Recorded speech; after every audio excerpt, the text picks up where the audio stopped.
Hello everyone, आज day 11. आपण last 2 ते 3 दिवस झाले डिव्हिजिबिलिटी टेस्ट बघतोय. 2ची बघितली, 5ची बघितली आणि 3ची बघितली. तशी आज आपण 10ची बघणार आहे. बघा 10ची डिव्हिजिबिलिटी काय सांगते. ज्यावेळेस युनिट प्लेसला 0 हा नंबर येत असेल, मग ती संख्या किती मोठी असो, जर त्या संख्येच्या शेवटी 0 असेल तर त्या संख्येला 10ने आपण पूर्णपणे डिवाईड करू शकतो. फॉर एक्झाम्पल बघा 98,870. आता ह्या नंबरला आपण 10ने डिवाईड करू शकतो का? तर हो. बघा डिवाईड करत असताना या ठिकाणी आपण घेणार 98,870 डिवाइड बाय 10. 10 9 जा 90, 8 मायनस 0 8, 9 मायनस 9 0. आता वरचे 8 खाली येणार. 10 8 जा 80, परत 8 मायनस 0 8, 8 मायनस 8 0. 7 खाली घेतल्याच्या नंतर 10 8 जा 80, 7 मायनस 0 0, 8 मायनस 8 0. 10 7 जा 70, 0 मायनस 0 0, 7 मायनस 7 0. बघा याचा रिमाइंडर जो आहे तो 0 आलेला आहे.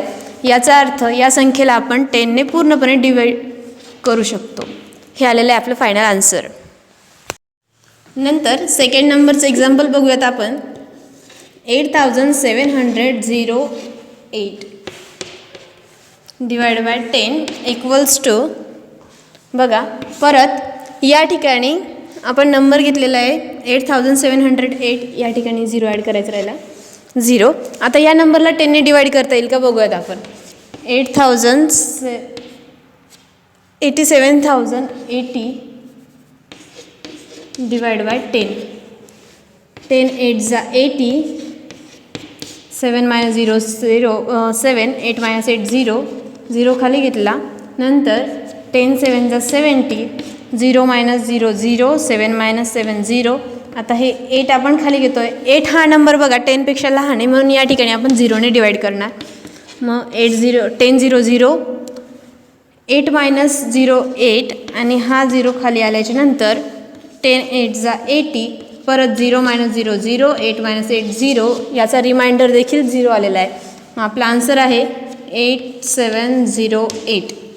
हे सोप्या स्वरूपात जर डिव्हिजन करणे जीवावर येत असेल तर अजून एक ट्रिक सांगते.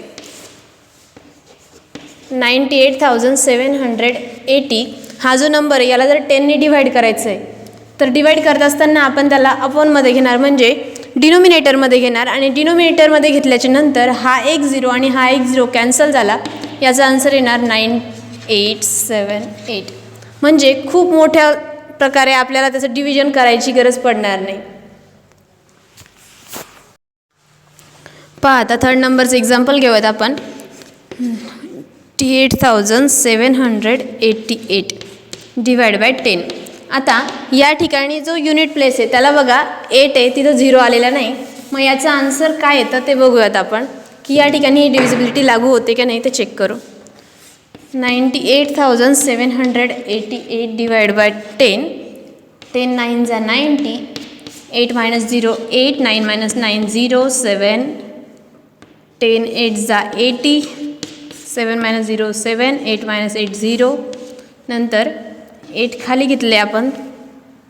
10 7 जा 70, 8 मायनस 0 8, 7 मायनस 7 0.